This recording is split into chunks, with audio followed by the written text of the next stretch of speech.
శ్రీ గురుభ్యో నమః. హరిః ఓం.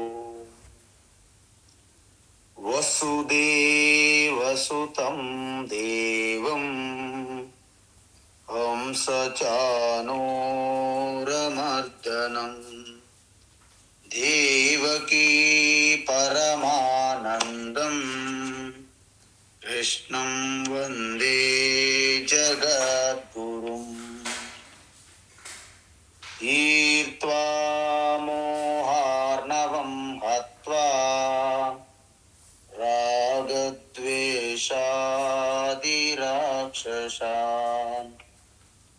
సీతా శాంతి సమాయుక్త ఆత్మా రామో విరాజతే. ఆత్మా రామో విరాజతే. ఆత్మస్వరూప బంధుగణ, మనం ఇప్పుడు ఆ యొక్క గుర్తు అంటే మనలో సత్వగుణం బాగా వృద్ధి చెంది ఉన్నదా, రజోగుణం బాగా వృద్ధి చెంది ఉన్నదా, తమో గుణం బాగా వృద్ధి చెంది ఉన్నదా అనే విషయం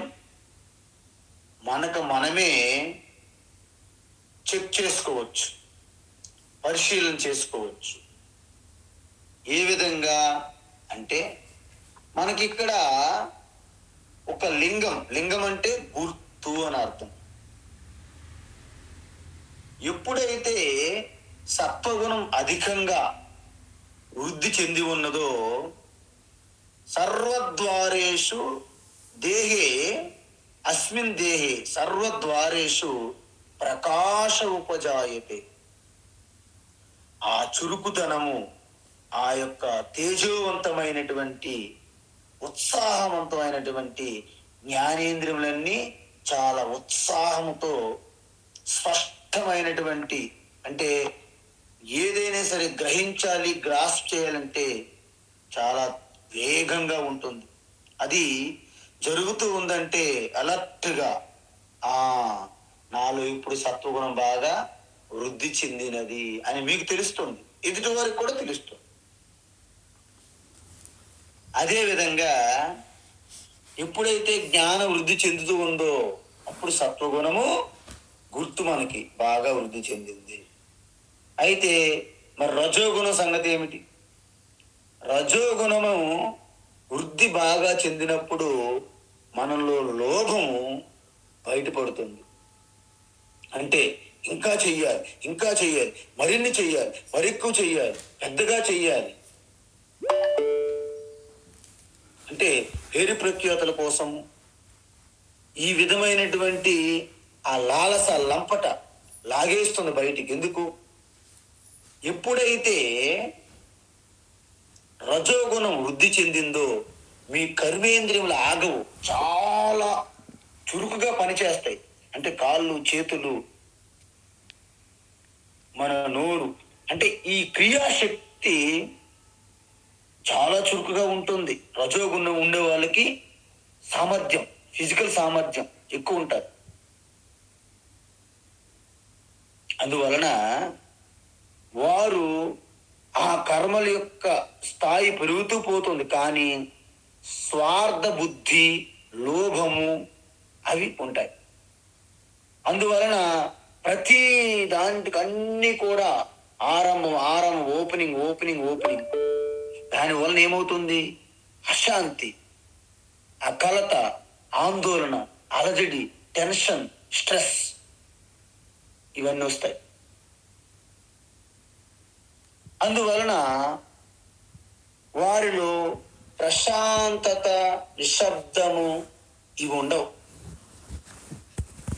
అన్ని చేస్తుంటారు, గుర్తింపు వస్తుంది, పేరు ప్రతిష్టలు అలాగా ఓహో ఆహా అని చుట్టూ డప్పు కొట్టిన ఉంటారు.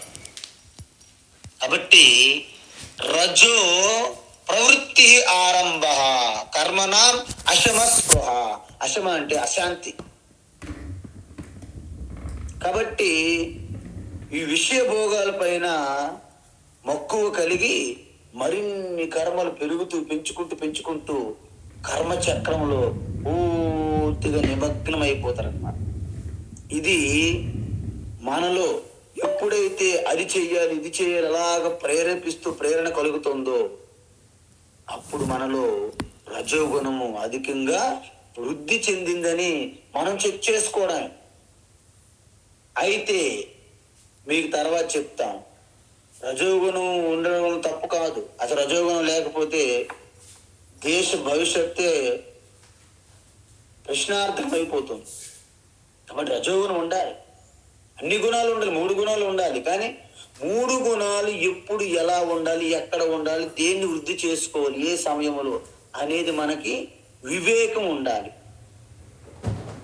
అందువలన కర్మణాం అశమః, అందుకే వీరిలో అత్యుత్సాహం ఎక్కువ. అందువలన స్పృహ, ఇటువంటి వారికి నేనే గొప్ప అనే ఒక విజయ గర్వం, సక్సెస్ఫుల్ పర్సన్ అని పేపర్లు టీవీలో చెప్తుండడం వలన ఆయనకి తెలియనటువంటి విజయ గర్వం పెరుగుతూ ఉంటుంది. నేను కింద నుంచి పైకి వచ్చాను, నా స్వయం కృషితో ఎవరు సహాయం లేకుండే ఈరోజు ఇంతటి వారినయ్యాను అని మాట్లాడుతుంటారు. చూసారా, ఎవరు సాయం నాకు లేదండి, నేను స్వయంగా వచ్చాను. నువ్వు స్వయంగా వచ్చినా ఎలా వచ్చినా యావత్ ప్రకృతి మాత ఎన్ని రకాలుగా నీకు సాయం అందించిందో నీకు తెలియదు. కాబట్టి వాళ్ళు నిజమే కానీ ఒకసారి కాదు అలాగ ప్రచారం చేసుకుంటూ ఉంటారు అన్నమాట. స్వయం కృషి అని. మనం వారి మాట ఒక్కసారి కనుక శ్రద్ధతోని పూర్తిగా స్పందించలేదు అనుకోండి, మన మీద పడతారు, కోపడతారు. వారి మాట వింటున్నంత వరకు మీకు ఓకే గుడ్ సర్టిఫికేట్ మీకు ఇస్తారు. ఒక్కసారి కనుక వారి చెప్పే విధానాన్ని మీరు కాదు అంటే వారు ఒప్పుకోరు. అంటే ఏంటి? స్పృహ అంటే ఈ అహంకారం, అభిమానం బాగా ఉంటాయి. అందువలన ఎప్పుడు వస్తున్నాయి? మనలో రజోగుణం పెరుగుతున్న కొలది కర్మలు చెయ్యాలి, కార్యాలు చెయ్యాలి, పెద్దగా చెయ్యాలి, గొప్పగా చెయ్యాలి అనే అభిమానము, అహంకారము, నేనే గొప్ప, నేనే సర్వంకి కర్తను అనే అభిమానం, ఈ అహంకారం. అందువలన అలాంటివి ఏవైనా మనకి కలిగినప్పుడు స్వార్థము, లోభము కలుగుతున్నాయి అంటే ఓహో ఇది నా యొక్క రజోగుణ ప్రభావము అని మనము గుర్తించగలం. అయితే మరి ఈ 2 అయ్యాయి. ఇప్పుడు మరి తమోగుణం సంగతి ఏంటి? తమోగుణం సంగతి ఏంటంటే అప్రకాశో ప్రవృత్తిశ్చ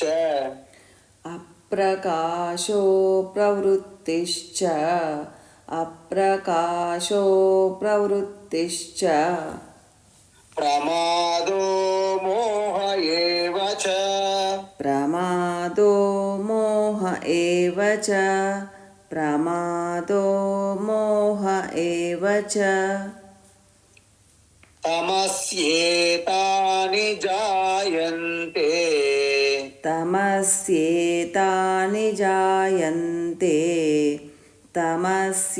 తమస్యేతాని జాయంతే వివృద్ధే కురు నందన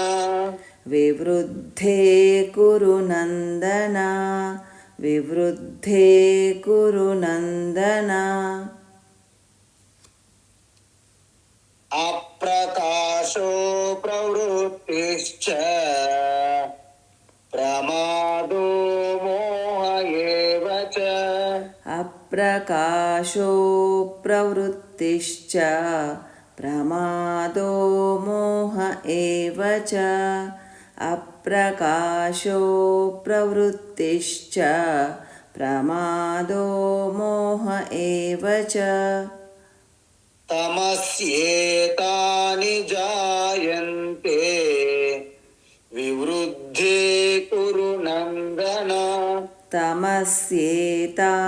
జాయంతే వివృద్ధే కురు నందన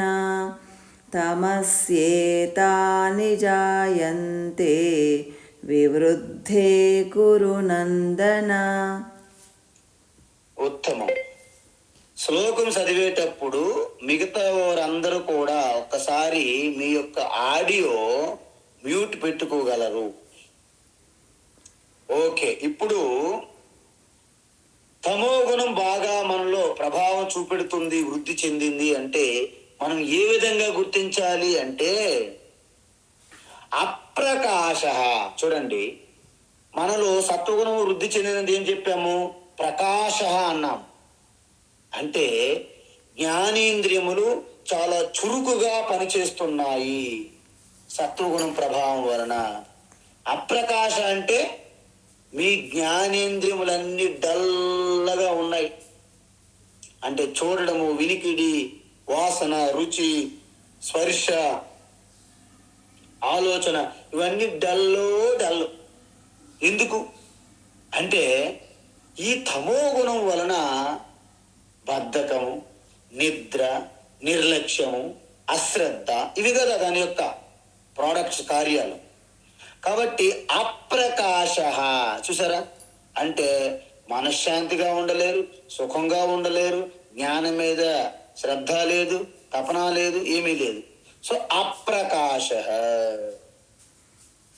అందువలన ఇక్కడ చూడండి, సత్వగుణం ప్రధానంగా ఉన్న వ్యక్తికే జ్ఞానేంద్రియం చాలా ప్రకాశ అంటున్నారు భగవాన్ శ్రీకృష్ణ.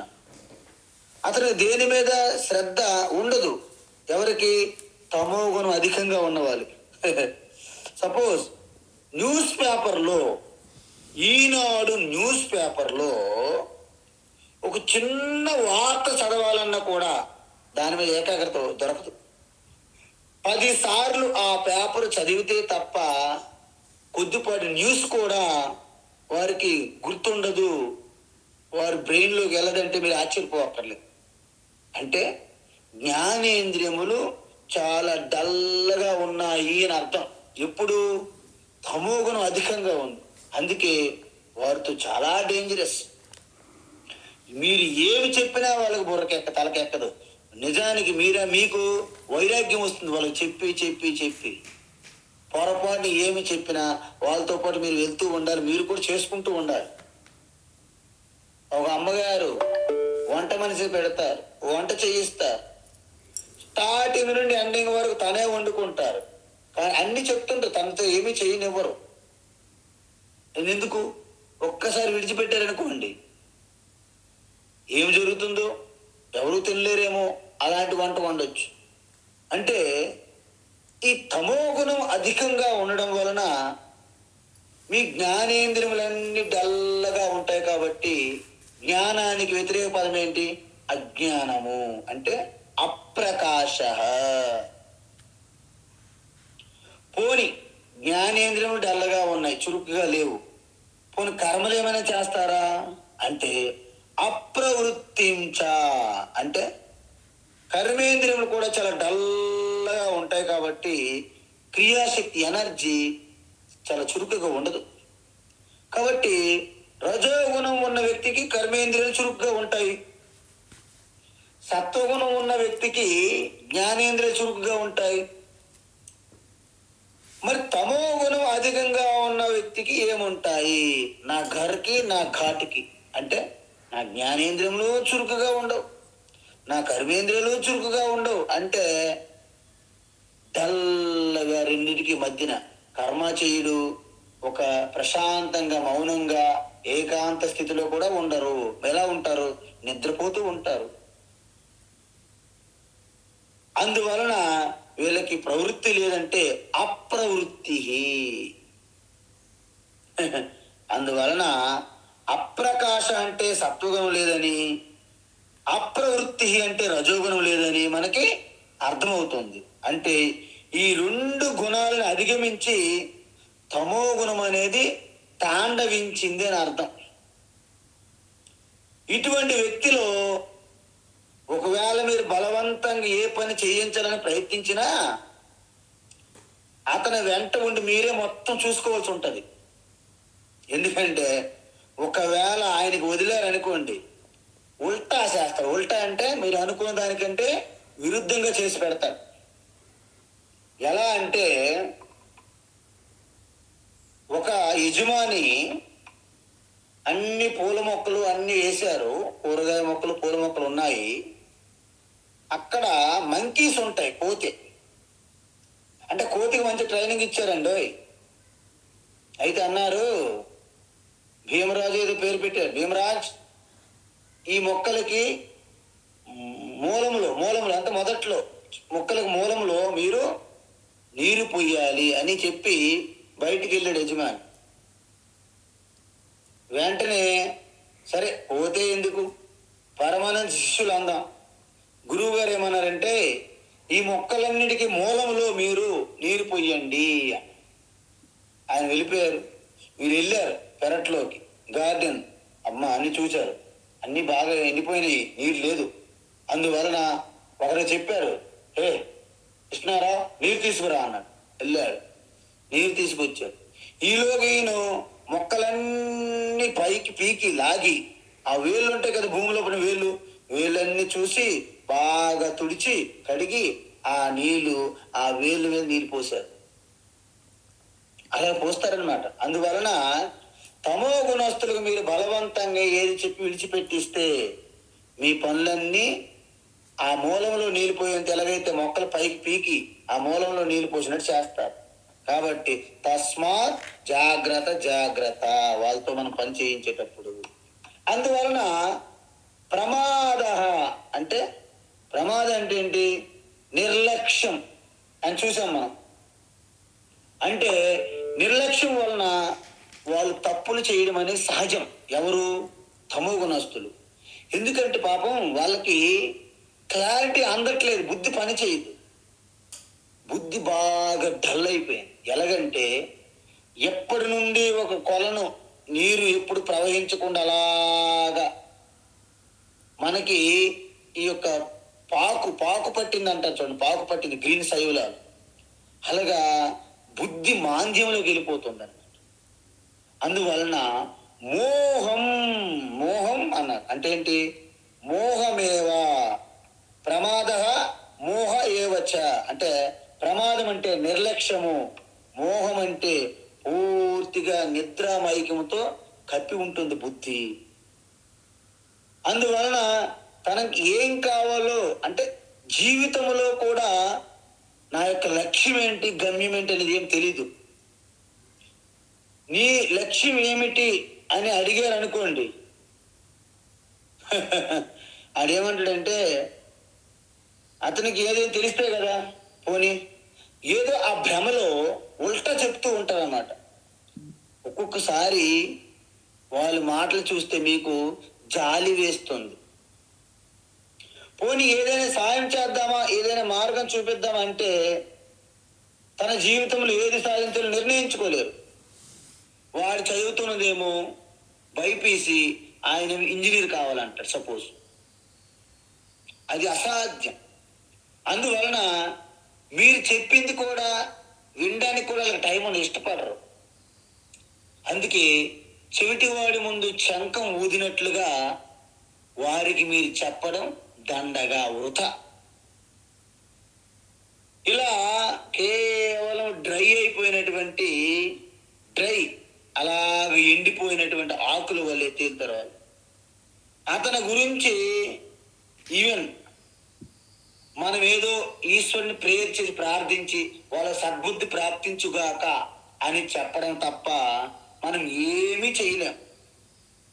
ఎందుకు, వాళ్ళలో ఉన్నటువంటి నీరసము, డల్లు, బద్ధకము, నిర్లక్ష్యము, అశ్రద్ధ, ఆ నిద్ర, మత్తు, ఇవన్నీ మీరు తొందరగా ఏమీ చేయలేరు. అంటే ఎవరైతే ఇటువంటి ఆ తమోగుణ ప్రభావానికి పూర్తిగా బానిసై ఉన్నారో, ఆ తమోగుణం ఎలాగైతే కప్పివేసిందో ఒక పొరలాగా, వాళ్ళ పరిస్థితి ఇలా ఉంటదన్నమాట. మనలో ఇది ఎప్పుడు కలుగుతుంది, నిద్రపోయేటప్పుడు, బాగా నిద్ర ఆవరించినప్పుడు ఆ స్థితిలో ఉంటారు మీరు. అంటే బాగా అలసిపోయారు, పనిచేసి అలసట చెందారు, ఇంద్రియములన్నీ బాగా అలసిపోయాయి, ఇక మీకు కావాల్సింది రెస్ట్. నా వల్ల కాదండి, రేపు మాట్లాడుకుంటా అని మీరు అలాగ వాలిపోతారు బెడ్ మీద. That is the state of తమో గుణం యొక్క వృద్ధి అప్పుడు జరిగింది. సరే, నిద్రపోయేటప్పుడు మన అందరికీ తమో గుణం అవసరం. కానీ రోజంతా ఆ తమో గుణంలో ఉంటే అది మనకు శాపము. అది కేవలం నిద్ర ఉండే తమో గుణం నిండి ఉంటే అది మనకు వరం. చూసారా? అందువలన తమసి వివృద్ధే సతి. తమో గుణం ఎక్కువగా ఉన్న వ్యక్తిలో నిర్లక్ష్యం, మోహం, బద్ధకం ఇవన్నీ ఉంటాయి. ఇంతవరకు చూసిన లక్షణాలు బట్టి ఏ వ్యక్తి ఏ గుణం ఎక్కువగా ఉందో మనము నిర్ణయించవచ్చు. అవునా కాదా? దీన్ని లింగము అంటారు, అంటే గుర్తు. అందువలన తమో గుణం యొక్క గుర్తు ఏంటి? నిర్లక్ష్యము, నిద్రమత్తు, నీరసము, బద్ధకము.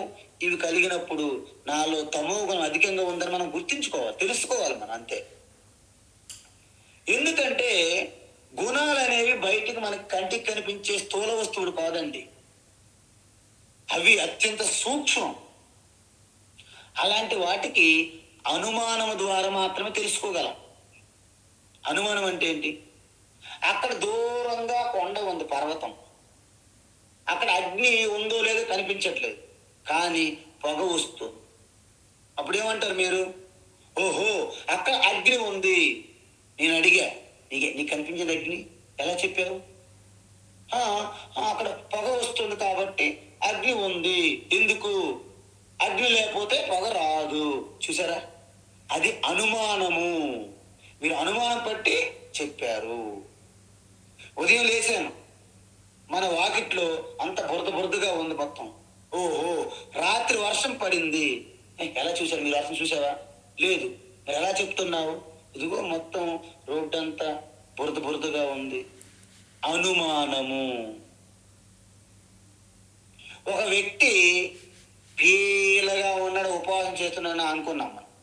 కానీ కొన్నాళ్ళకి ఆయన, ఏమయ్యా రోజు తింటున్నావా? నేను భోజనం చేయట్లేదు. కానీ లావుగా ఉన్నాడు. అంటే మీ అనుమానం ఏంటి? రాత్రిపూట ఒకటే బ్యాటింగ్ చేస్తున్నాడేమో అని డౌట్. మనిషి లావుగా ఉన్నాడు, పగలంతా భోజనం చేయట్లేదు, అంటే రాత్రిపూట చేస్తున్నాడు. మీరు చూడకపోయినా మీకు అనుమానం. సో ఈ విధంగా మీరు అనుమానం ద్వారా మనము తెలుసుకుంటాము.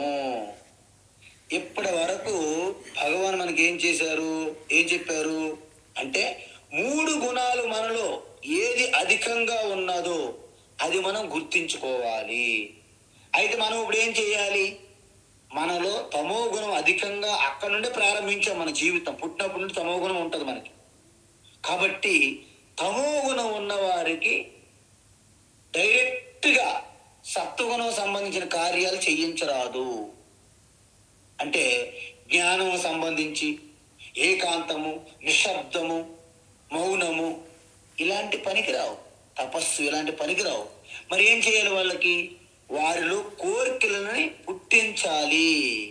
బండరాయిలా పడి ఉంటారు కాబట్టి వాళ్ళని ఆ బద్ధకము నుంచి బయటకు లాగడానికి బలమైన కోరికలు వాళ్ళలో పుట్టించాలి. అందుకే సకామ కర్మలు పెట్టారు వేదములు. ఎవరికి పెట్టారు, ఎప్పుడు పెట్టారు అనే గుర్తించలేని వివేకం మనకు ఉంటే కదా, గుర్తించే వివేకం. అందువలన జీవితాంతం అదే ఇక పరమ లక్ష్యము అని మన భ్రమలో ఉండిపోయాం. కాబట్టి తమో గుణం అధికంగా ఉన్న వ్యక్తుల్ని రజోగుణ రూపకమైనటువంటి కర్మల్లో ప్రేరేపించాలి. సర్వేంద్రియాతీత పదాస్థితోపి సర్వేంద్రియా ప్రేరయిత పరోయః. అంటే వాస్తవానికి ప్రతి ఒక్కరూ ఆత్మస్వరూపంగా ఇంద్రియములకన్నిటికీ అతీత స్థితిలో ఉన్నారు ఆత్మగా. కానీ అది తెలుసుకుని సిద్ధంగా లేరు, సంసిద్ధంగా లేరు. కాబట్టి ఇంద్రియుల ప్రేరణ కలిగించి ఆ యొక్క కోరికలను చొప్పించి కర్మలు చేయించాలి మొదట. అప్పుడే కదా బెడ్ నుంచి బయటికి లేస్తారు. లేకపోతే వాళ్ళ లాజిక్ ఎలాగుంటుందంటే, మా mummy why are you wake up me అని నాకెందుకు లేపుతున్నారు అంటారు. బాబురా టెంపుల్కి వెళ్తాం, ఈరోజు ఆదివారం అసలే మంచి రోజు, సూర్య భగవానుడు ఆదివారం సండే వెళ్దాం టెంపుల్కి అంటారు. మమ్మీ దేవుడు ఎక్కడ ఉన్నాడు చెప్పు అంటారు. దేవుడు అంతర్యామి సర్వవ్యాపి అంటున్నాం కదా నాయన, అంతటా ఉన్నాడు అంటాడు. అంతటా ఉంటే మరి మన ఇంట్లో ఉన్నాడా లేదా? ఉన్నాడు. మన ఇంట్లో ఉంటే మరి ఈ గదిలో మరి బెడ్రూమ్లో ఉన్నారా లేదా? ఉన్నారు. బెడ్రూమ్లో ఉంటే మరి బెడ్ పైన ఉన్నారా లేదా? దేవుడు ఉన్నాడు. మరి బెడ్ పైన దేవుడు ఉంటే మరి నేను బయటికి ఎందుకు రావాలని బ్లాంకెట్ కప్పుకొని పడుకుని పోయి పిల్లలు ఉంటారు మీకు అక్కడక్కడ. వాళ్ళకి మీరు చాలా ఓపికగా తెలివిగా వివేకముతో వాళ్ళకి నచ్చ చెప్పాలి. అబ్బే ఈ దేవుడంతే లేదంటాడండి, ఈ నాస్తికుడు అని నిందలు వేయకూడదు. ఎందుకంటే వాళ్ళకి స్పష్టమైన జ్ఞానం కావాలి, మీరు చెప్పట్లేదు. అమ్మ ఫ్యాన్ ఎందుకు తిరుగుతుంది అన్న, బిడ్డ నీకు ఫ్యాన్ ఎందుకు తిరుగుతుందో తెలియదు, షటప్, నోరు పూసుకో. ఫ్యాన్ ఎందుకు తిరుగుతుంది, కరెంట్ ఎందుకు తిరుగుతుంది అంటే ఏమర్థం అవుతుంది? కాబట్టి వాళ్ళకు ఒక వివేకవంతమైనటువంటి లాజిక్ చెప్పాలి. అందువలన ఇప్పుడు మీరు చూడండి, ఆ బిడ్డకి ఒక చిన్న పిన్ని పట్టుకుని ఇలా గుచ్చారనుకోండి, mummy it's so fine, it's terrible, don't do that అంటాడు అన్నమాట. అంటే ఏంటి? నాకు చాలా నొప్పిగా ఉంది, అలా గుచ్చొద్దంట. నొప్పిగా ఉందా, ఎక్కడ చూపెట్టు అన్నారనుకోండి, నొప్పిగా ఉంది ఎలా చూపెడతాడు ఆయన? మీరు ఇలా బాగా గిల్లారు అనుకోండి, నొప్పిగా ఉందంట, నొప్పి చూపెట్టగలరా? చూపెట్టలేదు. అదేవిధంగా ఆవుకి దాని యొక్క ఎసెన్స్ సారం పాలుగా మారుతుంది. మనం ఫుడ్ పెడితే పాలు ఎక్కడో ఎగ్జాక్ట్ కరెక్ట్ చెప్పగలరు ఎవరైనా? ఒళ్ళంతా పాలు ఉన్నాయి, అయితే మనం తోక్కెళ్ళి లాగిన చెవులు లాగితే పాలు వస్తాయా? రావు. ఆ పొదుగు దగ్గరికి వెళ్ళి ఆ అడ్డర్ దగ్గరికి వెళ్ళే పాలు మనం తీయాల్సి ఉంటుంది. అదేవిధంగా సర్వవ్యాపి చైతన్య పరమాత్మ నిజమే, వాస్తవం. కానీ దాంతో కనెక్ట్ అవ్వాలంటే, అనుసంధానం అవ్వాలంటే ఆరంభంలో టెంపుల్ చూపెట్టారు. దారి మీకు ఒక ప్రతిమ, ఒక ఆకారం చూపెట్టారు, ఒక మంత్రం ఇచ్చారు. ఇవన్నీ ఆరంభంలో చెప్తారు. అదే ఇక లాస్ట్ చివరి లక్ష్యం అని అక్కడే ఆపేస్తే అది పూర్తి స్థాయి కాదు, అసంపూర్ణం. కాబట్టి ఈ విధంగా తమో గుణం ఉన్న వారికి రజోగుణంలోకి రప్పించి, రజోగుణంలో ఉన్న వారికి సత్వగుణంలోకి మెల్లగా రప్పించి, సత్వగుణంలో ఉన్నవారు కూడా అది కూడా బంధనం అని చెప్పాం మనం. అంటే జ్ఞానార్జున నాకెక్కడ డిస్టర్బ్ చేయకూడదు, నాకెక్కడ ఇబ్బంది పెట్టకూడదు, నిశ్శబ్దము, ప్రశాంతత అనే దానిపైన కూడా ఆధారపడడం అనేది బంధనం అని చెప్పాం. చూసారా? అంటే ఆ సత్వగుణం నుండి కూడా మీరు సాక్షి భావనకు రావాలి. చూసారా? నాకు బ్యాంక్ అకౌంట్ మీద నాకు ఆసక్తి ఉంది, అటాచ్మెంట్ ఉంది, నాకు ఈ యొక్క మెడిటేషన్ క్లాసులు, భగవద్గీత క్లాసులు, రామాయణము అవి లేకపోతే నేను ఉండలేను, అవే నా జీవితం, అది లేకపోతే ఉండలేను అన్నారనుకోండి, అది కూడా బంధనమే. కాబట్టి ప్రతిది కూడా సాక్షిగా గమనించి ఉంటే అప్పుడు ఆ బంధనం నుండి కూడా మీరు బయటపడతారు. అంటే 3 గుణాలకు అతీతంగా వెళ్ళే ఆ స్థితియే గుణాతీత అంట. అది తర్వాత వస్తుంది త్వరలో. అయితే ఇక్కడ భగవాన్ ఏం చెప్తున్నారంటే, లింగం అయిపోయింది, ఇప్పుడు నాలుగవది ఏంటంటే గతి. గతి అంటే ఏంటంటే శరీరం పడిపోయిన తర్వాత వారు ఏమవుతున్నారు, ఏ గతిని పొందుతారు అని చెప్పడానికి భగవాన్ ఇప్పుడు ప్రారంభిస్తున్నారు అన్నమాట. 14వ శ్లోకం. యదా సత్వే, మీరు ఒక్కసారి ఆడియో మ్యూట్లో పెట్టుకోండి అమ్మా, ఏమవుతుంది ఇది. యదా సత్వే ప్రవృద్ధేతు, యదా సత్వే ప్రవృద్ధేతు, యదా సత్వే ప్రవృద్ధేతు ప్రళయం యాతి దేహభృత్, ప్రళయం యాతి దేహభృత్, ప్రళయం యాతి దేహభృత్ తదోత్తమవిదాం లోకాన్, తదోత్తమవిదాం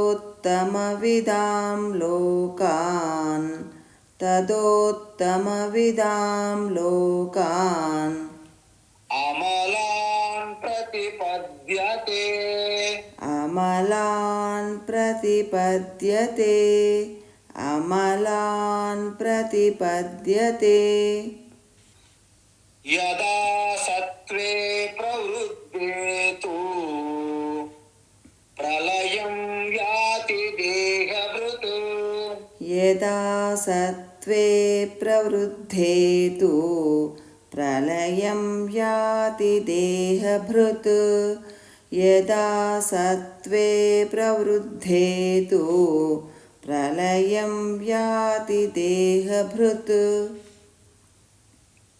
తదోత్తమవిదాం లోకాన్ అమలాన్ ప్రతిపద్యతే తదోత్తమవిదాం లోకాన్ అమలాన్ ప్రతిపద్యతే తదోత్తమవిదాం లోకాన్ అమలాన్ ప్రతిపద్యతే. ఉత్తమం. ఇప్పుడు ఎప్పుడైతే మనిషిలో సత్వగుణం బాగా వృద్ధి చెందించి ఉంది. ఇప్పుడు మీరు గమనించండి, మనం చెప్పేది అజ్ఞాని గురించా జ్ఞాని గురించా చెప్పండి. అంటే మీరు ఏదైనా ఒక గుణములో ఉన్నారు అంటే మీరు అజ్ఞాని కిందే లెక్క. అంటే ఈ 3 గుణాలు ప్రభావంగా వృద్ధిగా చెంది ఉన్నటువంటి అజ్ఞానులు అని లెక్క. అంటే సత్వగుణం అధికంగా వృద్ధి చెంది ఉన్నప్పుడు అజ్ఞాని శరీరం విడిచిపెట్టినప్పుడు ఎటువంటి గతి పొందుతారు? రజోగుణం అధికంగా వృద్ధి చెంది ఉన్నప్పుడు అజ్ఞాని శరీరం విడిచిపెట్టినప్పుడు ఎటువంటి గతి పొందుతారు? తమో గుణం అధికంగా ఉన్నప్పుడు అజ్ఞాని శరీరం విడిచిపెట్టినప్పుడు ఎటువంటి గతి పొందుతారు అనే విషయం ఇప్పుడు మనము వివరిస్తున్నారు భగవాన్ శ్రీకృష్ణ. మీరు కన్ఫ్యూజ్ అవ్వకూడదు. ఏంటంటే ఈ 3 గుణాలలో ఏదో ఒక గుణం వృద్ధి చెంది ఉన్నది కదా. వీళ్ళకి ఆత్మతత్వము, పరమాత్మతత్వము, జీవన్ముక్తి అవేమి లేవు. ఈ గుణముల్లో బంధింపడి ఉన్నారు. అది సత్వగుణమా, రజోగుణమా, తమో గుణమా, ఏదో ఒక గుణం ఉంటాయి. కాబట్టి ఇవి గతి శ్లోకాలు అంటారు. గతి అంటే ప్రయాణ కాలం. ప్రయాణ కాలం అంటే ఏంటి? ప్రళయము అంటే మరణము తర్వాత. నాకు అంటే మరణము తర్వాత ఏ గుణం ప్రధానంగా ఉంటే ఎటువంటి శరీరాలు ఎటువంటి లోకాలకు పోతారు ఒక జీవి అంటే జీవాత్మ ప్రయాణం గురించి వివరించబోతున్నారు భగవాన్ శ్రీకృష్ణ. ఇది మన అందరికీ చాలా అవసరం. ప్రతి ఒక్కరికి కూడా భవిష్యత్తులో అంటే మీకు ఎంతటి జ్ఞానం ఇచ్చారు భగవద్గీత అంటే ఈ భగవద్గీత ప్రకారంగా నాలో ఏ గుణము అధికంగా ఉన్నది, ఏ గుణము అధికంగా ఉన్నప్పుడు మీరు శరీరాన్ని విడిచిపెడుతున్నారు, దాన్ని బట్టి మీరు ఎటువంటి లోకము ఎటువంటి శరీరం మళ్ళీ పొందుతారనేది మీకు స్పష్టత వస్తుంది. అది కానీ అంత చక్కగా సావధానంగా మీరు గమనించాలి. అప్పుడు మీకే తెలిసిపోతుంది. అంతే తప్ప ఏదో జ్యోతిషుల దగ్గరికి వెళ్ళి చెప్పండి నా భవిష్యత్తు ఏమవుతుంది, నాకు పునర్జన్మ ఉందా, పునర్జన్మలో నేను ఏం పుడతాను, మనిషిగా పుడతానా, ఈ ఇంట్లో పుడతానా, ఇతనికే భార్యగా పుడతానా, లేకపోతే ఈవిడికే భర్తగా పుడతానా, ఇలాంటి అజ్ఞాన మాటలు అక్కర్లేదు. మనకి మీకు తెలిసిపోతుంది స్పష్టంగా. ఎలా అంటే ఈ శ్లోకములో సత్వగుణం అధికంగా ఉన్నప్పుడు మనిషి శరీరాన్ని విడిచిపెడితే వారు పొందే గతి ఏమిటి అనేది ఈ శ్లోకంలో చెప్తున్నారు. అంటే 14వ శ్లోకం అనేది ఎవరైతే సత్వగుణం బాగా వృద్ధి చేసుకొని అదే సత్వగుణంలో ఉంటూనే వాళ్ళ శరీరాన్ని విడిచిపెట్టగలిగితే ఏమవుతుంది? యదా సత్వే ప్రవృద్ధేతు ప్రళయం యాతి దేహభృతు. దేహభృత్ అంటే జీవాత్మ, అంటే దేహాన్ని కలిగి ఉన్నారు. అంటే జీవాత్మ. ఇక్కడ ప్రళయం అంటే మరణం. మామూలుగా ప్రళయం అంటే మనం ఏమనుకుంటాము, మొత్తం సృష్టి అంతా 2012లో యుగాంతం అని చాలా మంది ప్రచారాలు చేసుకొని ఇప్పుడు కూడా చేస్తూనే ఉన్నారు. అప్పుడు యుగాంతం అవుతుంది. అప్పుడు చాలా మంది చర్చిల్లో యుగాంతం అయిపోతుంది కాబట్టి మీ డబ్బు ధనం అంతా కూడా చర్చికి రాసేయండి. యుగాంతం అయిపోతే చర్చి కూడా యుగాంతంలో కొట్టుకుపోతుంది కదా. అది తెలివితేటలు చూడండి. నాకు వీడియో వచ్చింది. అది యుగాంతం అయిపోతుంది కాబట్టి మీ డబ్బులు మీ ధనం అంతా కూడా చర్చికి సమర్పించండి అన్నాడు వాడు. యుగాంతం అయిపోతుందండి. యుగాంతం అయిపోతే నువ్వు కూడా పోతావు కదా, చర్చి పోతుంది కదా అని ఎవరు అడగరు. వాళ్ళు గుర్రెలుగా అలాగా ఫాలో అయిపోవడమే, ఫాలో అయిపోతారు. We're just followers, not thinkers. అంటే మొత్తం సృష్టి లయమని కాదు. ఇక్కడ వ్యక్తి శరీరాన్ని విడిచిపెట్టడము అంటే శరీరం మరణించడము. యదా సత్వే ప్రవృద్ధి, సత్వగుణం అధికంగా ఉంటే అతని పరిస్థితి ఏమిటి అంటే ఇక్కడ అంటున్నారు, ఈ వ్యక్తి ఆత్మతత్వంతో దర్శించిన జ్ఞాన అజ్ఞాన ముందే చెప్పాను మీకు. అజ్ఞాని కానీ సత్వగుణం అధికంగా ఉంది అంటే జ్ఞానార్జన ఇంకా కోరిక తగ్గలేదు. ఎప్పుడు కూడా ఏకాంతం కోరుకుంటుంటారు. సుఖము, ఏకాంతంలో సుఖము, నిశ్శబ్దంలో సుఖము, ఎటువంటి డిస్టర్బెన్స్ భరించలేరు. ఇలాగ ఉన్నాడన్నమాట. సో వీరు ఏ లోకానికి ఏ శరీరాన్ని పొందుతారు అనేది ప్రశ్న. ఇక్కడ గుర్తుంచుకోండి, ఆత్మతత్వం తెలుసుకున్న జ్ఞాని జీవన్ముక్తులు అవుతారు. అంటే శరీరాన్ని విడిచిపెట్టక ముందే మోక్ష స్థితిలో ఉంటారు.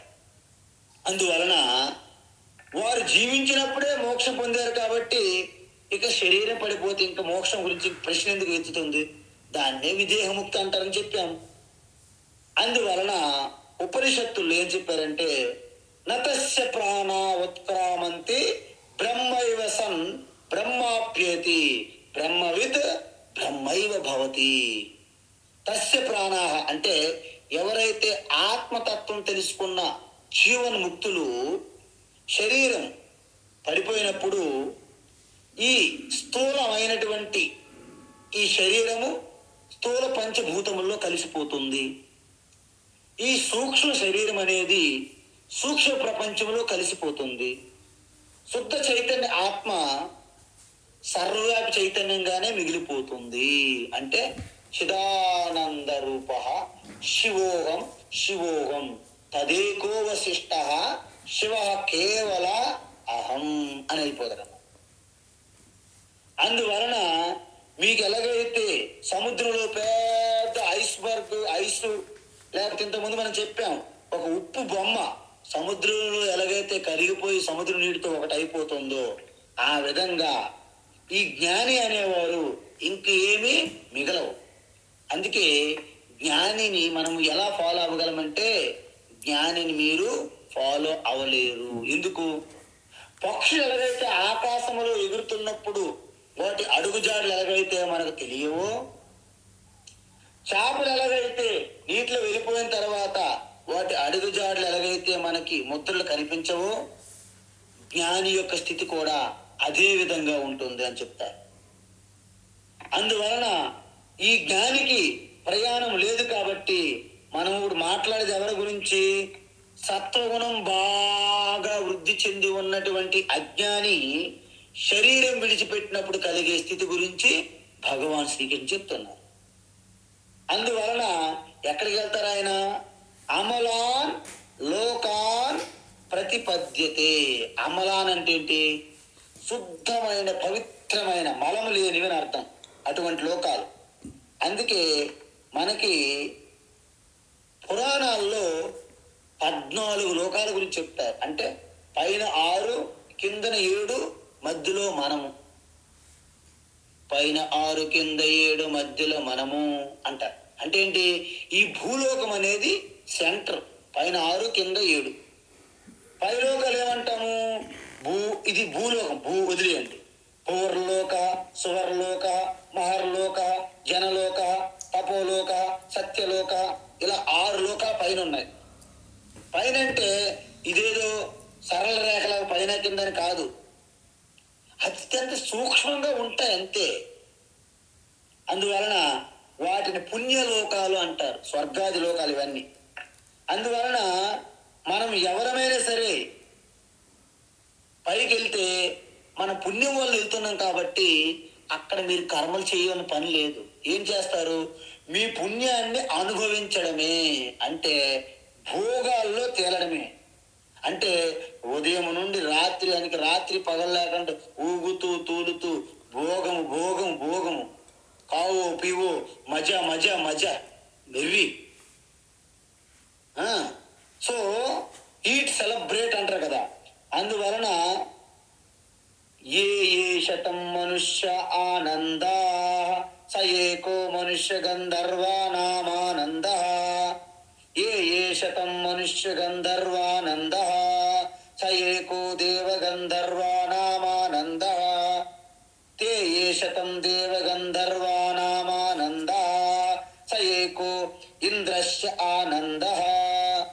అంటే మనిషి ఈ భూమండలం అంతా తన హస్తగతం అయ్యి సకల సంపద ఐశ్వర్యము సర్వము తన ఆధీనములు ఉండి మంచి యవ్వనంగా ఆరోగ్యంగా ఉండి ఎటువంటి రోగాలు లేవు, బాగా శాస్త్ర విద్యలు సకల విద్యలు అన్ని కళలు వచ్చినప్పటికీ ఒక వ్యక్తి పొందే ఆనందం ఎంత అంటే గంధర్వలోకములో ఒక గంధర్వ పొందిన ఆనందములో 100వ వంతు కూడా ఉండదంట. ఆ గంధర్వ పొందుతున్నటువంటి ఆనందం ఎంత అంటే స్వర్గలోక దేవతలు పొందుతున్న ఆనందములో 100వ వంతు ఉంటుందంట. స్వర్గలోకములో దేవతలు పొందుతున్న ఆనందం ఎంత అంటే ఇంద్రుడు పొందే ఆనందములో 100వ వంతు ఉంటుందంట. ఇంద్రుడు పొందే ఆనందం ఎంత అయ్యా అంటే బృహస్పతి పొందే ఆనందములో 100వ వంతు. ఇలాగ చెప్పి చివరికి ఏమన్నారంటే ఆత్మస్వరూప సాక్షాత్కారము కలిగిన జీవన ముక్తి కలిగే ఆనందము అనంత ఆనందము అని చెప్పారు అక్కడ.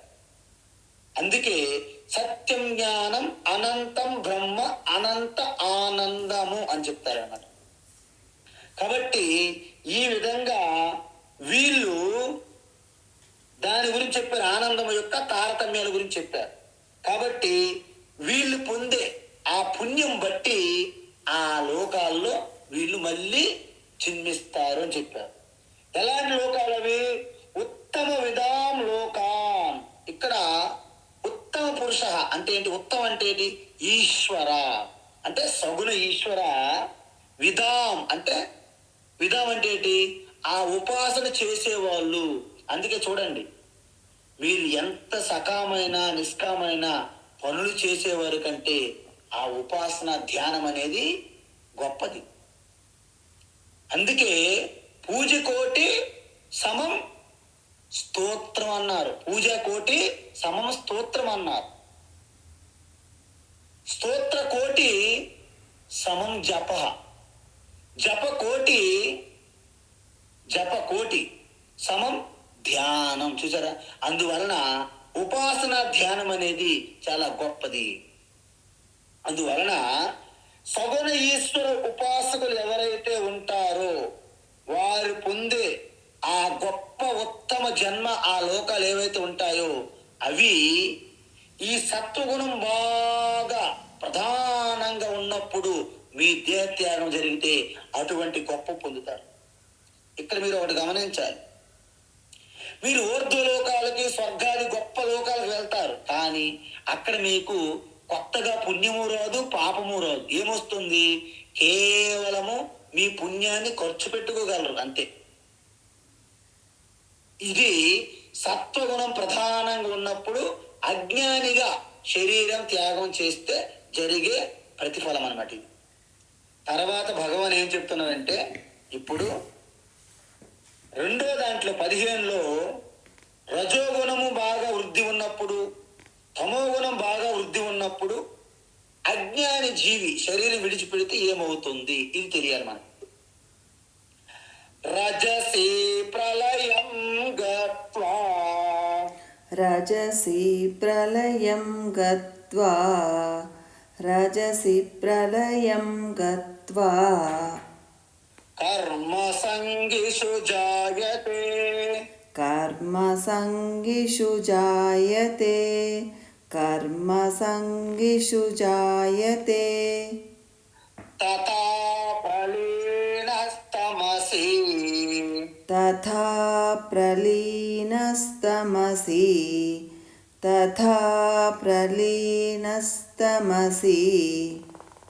మూఢయోనిషు జాయతే మూఢయోనిషు జాయతే మూఢయోనిషు జాయతే రజసే ప్రళయం గత్వా కర్మ సంగిషు జాయతే రజసి ప్రళయం గత్వా కర్మసంగిషు జాయతే రజసి ప్రళయం గత్వా కర్మసంగిషు జాయతే తథా ప్రలీనస్తమసి మూఢయోనిషు జాయతే తథా ప్రలీనస్తమసి మూఢయోనిషు జాయతే తథా ప్రలీనస్తమసి మూఢయోనిషు జాయతే. ఉత్తమం. అయితే ఇక్కడేం చెప్పారు? మొదటి శ్లోకంలో సత్వగుణం చెప్పేశారు. ఈ శ్లోకములో రజోగుణం బాగా వృద్ధి చెందినప్పుడు శరీరం విడిచిపెడితే వారి యొక్క గతి, తమోగుణం బాగా వృద్ధి చెంది ఉన్నప్పుడు శరీరం విడిచిపెడితే వారి యొక్క గతి ఏమిటి అనేది ఇక్కడ చెప్పబోతున్నారు. రజసి ప్రళయం గత్వా, ఇక్కడ కూడా ప్రళయం ఎక్కడొచ్చినా ఇప్పుడు మరణం అని అర్థం. అంటే రజోగుణం ప్రధానంగా ఉన్న వ్యక్తి మరణించారనుకోండి, అంటే ఆయన కూడా అజ్ఞానే. ఎందుకు? ఇక్కడ ఏ గుణములోనే సరే ప్రధానంగా ఉన్నారంటే ఆత్మతత్వం ఇంకా వారికి సాక్షాత్కారం కలగలేదన్నమాట. అందువలన రజోగుణం ప్రధానంగా ఉన్న వ్యక్తి మరణం తర్వాత మళ్ళీ ఖచ్చితంగా పుడతారా లేదా? చెప్పండి. డౌట్ ఉంది ఎవరికి? మీకు లేదు. అజ్ఞాని అంటే జీవన్ముక్తి స్థితి పొందకుండా, ఆత్మస్వరూపం అనేది పూర్తి అనుభూతిలో రాకుండా ఎవరు దేహాన్ని విడిచిపెట్టినా పునర్జన్మ తథ్యం. కాబట్టి మళ్ళీ పుడతాడు. ఎలా పుడతారు వీరు? తప్పకుండా పుడతారని తెలుసు, కానీ ఎక్కడ అంటే కర్మ సంగిసు. చూసారా? కర్మలు ప్రధానంగా ఉన్న లోకములో పుడతారు అన్నారు. కర్మలు ఎక్కడ ఉంటాయి? ప్రధానంగా భూలోకంలోనే ఉంటాయి. ఇంకా ఏ లోకములో కర్మలు మీకు ఉండవు. ఎందుకు? ఊర్ధ్వ లోకాలు, స్వర్గాది లోకాలకి వెళ్తే మీరు భోగాలు అనుభవించడం తప్ప మీరేం పని పాటలు మీకు ఉండవు, డ్యూటీస్. పోని నీచమైనటువంటి, నీచం అంటే అధోగతి లోకాలు, ఆ లోకాలకు వెళ్తే మీ పాపమే ఖర్చు అవుతుంది తప్ప మీకు పాపము రాదు, పుణ్యము రాదు కొత్తగా. అందువలన మీరు బ్యాంక్ అకౌంట్లో పుణ్యము కానీ పాపం కానీ మీరు కొత్తగా తెచ్చుకోవాలంటే భూలోకములోనే పుట్టాలి, మర్త్యలోకములు. అందువలన అధోలోకాల్లో పాపక్షయమవుతుంది, ఊర్ధ్వలోకాల్లో పుణ్యాన్ని క్షయమవుతుంది. కానీ మనుష్యలోకం, భూలోకములో మాత్రము మీరు కర్మలు చేసి కొత్తగా పుణ్యాన్ని చేసుకోవచ్చు, పాపాలు చేసి పాపాన్ని కూడా మీరు సంపాదించవచ్చును. అందువలనే ఈ మనుష్యలోకములు పుట్టడం అనేది అద్భుతము, అపురూపం. అపురూపమైనదమ్మ మనుష్య జన్మ, ఆ జన్మకు పరిపూర్ణత ఈశ్వర రూపం. అపురూపమైనదమ్మ మనుష్య జన్మ, ఆ జన్మకు పరిపూర్ణత ఈశ్వర సాక్షాత్కారం అనాలి. అందువలన కేవలము మనము స్వర్గాది లోకాలకు వెళ్ళినా భోగాలు అయిపోతాం, కింద పడిపోతాం. ఎందుకు? క్షీణే పుణ్యే మత్యలోకం విశంతి అని చెప్పి 9వ అధ్యాయంలో. కాబట్టి ఇక్కడ మనము ఈ క్రిములు, కీటకాలు ఒకవేళ మీకు భూలోకములో పుట్టినా మీకు తమోగుణం ప్రధానంగా ఉన్నప్పుడు శరీరం విడిచిపెట్టారు కాబట్టి ఏదో క్రిములు, కీటకాలు, నక్కలు, ఎలుకలు ఇలాంటి జంతువులుగా పుట్టొచ్చు. అందువలన మీరేం చేయాలంటే పూర్తిగా సత్వగుణము మన వృద్ధి జరిగేటట్టు మీరు కాస్త జాగ్రత్త పడాలి. అప్పుడు మీరు దేవీ దేవతలుగా కూడా మీరు జన్మించవచ్చు. కానీ మీకు పూర్తి మోక్షం అంటే ఆ 3 గుణాలకు కూడా అతీతంగా వెళ్ళాల్సి వస్తుంది. అది ఎలా ఏమిటనేది ఇంకొస్తా తర్వాత. అందువల్ల కర్మ సంగిసు అంటే కర్మలు బాగా చేసే భూలోకంలో పుడతారు. ఎందుకు? ఊర్ధ్వలోకాలకి వీళ్ళు వెళ్ళరు రజోగుణం అధికంగా ఉన్నప్పుడు. పోని అత్యంత అధమైనటువంటి లోకాలకు వెళ్తారా? అలాగా వెళ్ళరు. అందువలన సత్వగుణం ఉన్న లోకాలకి ఊర్ధ్వలోకాలకి వెళ్తే సత్వగుణం ఉండాలి, తమో గుణం అధికంగా ఉంటే అధోలోకాలకు వెళ్ళాలి. కానీ ఈయన మధ్యన ఉన్నారు వీళ్ళు. ఎవరు? రజోగుణం ప్రధానం. అంటే వీళ్ళు మధ్యలోకములో కర్మ సంగీసు అంటే ఈ భూలోక మనుష్యలోకంలో పుడతారు. అందువలన వీళ్ళ గతి ఏంటి? మధ్యలోకములో పుడతారు. ఎవరు? రజోగుణం అధికంగా ఉన్నవారు ఈ మధ్యలోకములోనే పుడతారు. ఇక్కడ అధికంగా చెప్పాము అంటే దీన్ని బట్టి మీకు అర్థమైంది ఏంటి? ఈ భూలోకములో మనుష్యలోకములో పుట్టిన వాళ్ళందరికీ అధికంగా ఉన్నది రజోగుణమే. దాని తరువాత సత్వగుణం ఉన్నదా అధికంగా, లేక తమో గుణం ఉన్నదా అనేది మనిషికి తేడాగా ఆధారపడి ఉంటుంది. కాబట్టి ఇప్పుడు మనం ఏం చూసాము? వీళ్ళు మనుష్యలోకములో పుడతారు. అయితే తమో గుణం గురించి చూడాలి కదా, మరి ఏంటది? తథా ప్రలీన తమసి మూఢయోనిషి జాయతే అంటే తమో గుణం ప్రధానంగా ఉన్న వ్యక్తి మరణం సంభవించినప్పుడు అతను అధోలోకాల్లో పుడతారు. చూసారా? ఊర్ధ్వలోకాలకు వెళ్ళడు. ఎందుకు? ఆయనలో సత్వగుణం లేదు. పోనీ మత్స్యలోకంలో వస్తాడా అంటే రజోగుణము లేదు. అధికంగా ఏమున్నది? తమో గుణం. అందువలన అధోలోకాలు పాతాళ లోకాలకు వెళ్తారు. ఈ పాతాళ లోకాల గురించి కూడా మనకి పురాణాలు చెప్పారు. ఆతల విత్తల తలాతల మహాతల రసాతల పాతాల అని 7 లోకాలు చెప్తారు. కాబట్టి ఏ లోకాల్లో పుడతారు. లేకపోయినా ఒకవేళ భూమండలంలో పుట్టారనుకోండి, వృక్షాలు గాను క్రిములు గాను కీటకాలు గాను పశువులు పక్షులు గాను పుడతారు. అందువలన అవి జ్ఞానం తెలుసుకోవాలని మన క్లాసులు రావు. చూడండి, ఎందుకు? వాటిలో సత్వగుణము లేదు, రజోగుణము లేదు. అధికంగా ఏమున్నది? తమో గుణం. అందువలన అధోగతి మూఢయోనిసు అంటే మూఢము అంటే ఏంటి? భ్రమ కన్ఫ్యూజన్. అందువలన వాళ్ళు మూఢయోనిసు అంటే ఎటువంటి జ్ఞాన ఆర్జన ఉండదు, ఎటువంటి కర్మ చేయాలని కోరికలు లేనటువంటి ఆ మూఢయోనిసు అంటే అనేకమైనటువంటి నీచమైన శరీరములు కలిగి ఉన్నటువంటి అల్పమైనటువంటి ఆ క్రిమి కీటకాలు జంతువుల వలె జన్మ పొందుతారు. ఎవరు? అధికంగా తమో గుణములోనే మరణించినప్పుడు. ఇది మనం చాలా కేర్ఫుల్గా పాటించాలి. అందుకే మన వారు ఎవరైనా సరే ఆ సమయంలో వాళ్ళ చుట్టూ సత్సంగము ఏదో ఒక ఈశ్వరుడు యొక్క చింతన కలిగేటట్లు మనము వాళ్ళని తయారు చేయాలి. అది భారతీయ సనాతన ధర్మం. కాబట్టి రేపటి నుండి మరణించినప్పుడు వాళ్ళు పొందే గతి గురించి చూసాం. రేపటి క్లాసులు ఏం చెప్తున్నారు భగవాన్? లాస్ట్ ప్రయోజనము. మరణించినప్పుడు కలిగే గతి గురించి ఓకే. ఇప్పుడు బ్రతికున్నప్పుడు ఆయా గుణములు బాగా ఉన్నప్పుడు కలిగే ప్రయోజనం ఏమిటి అనేది రేపటి తరగతిలో చూద్దాం.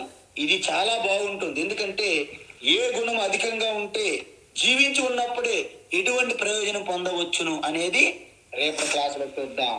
హరి ఓం తత్సత్. సర్వం శ్రీకృష్ణార్పణమస్తు.